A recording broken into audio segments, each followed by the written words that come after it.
Cơn pha kín cơn rồi môi chê y ma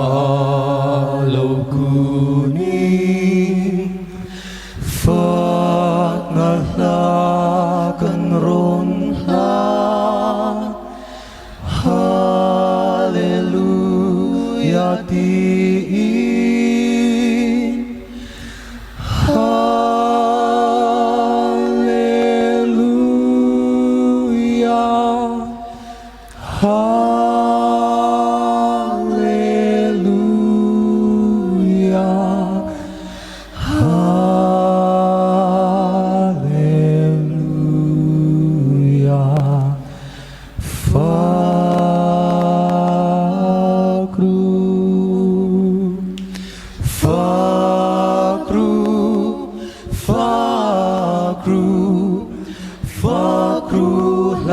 sai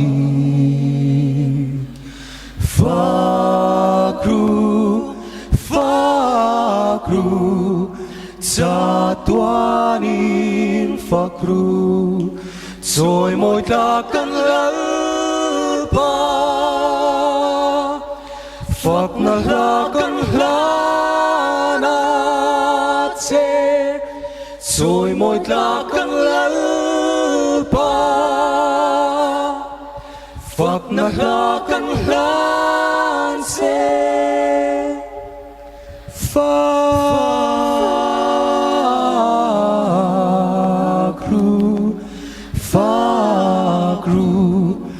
jatuanin fakru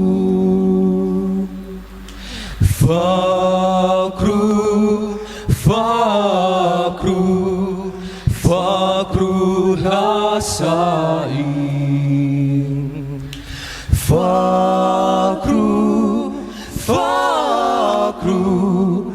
jatuanin fakru rồi môi ta cắn lỡ ba fakru na la cắn la chê rồi môi ta cắn lỡ ba fakru na la cắn lan chê fakru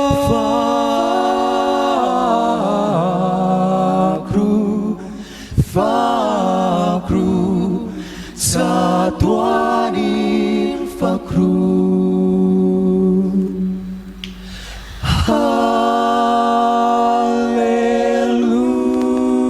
hallelujah hallelujah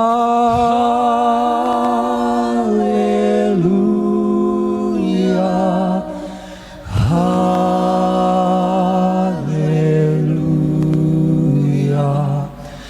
Amen.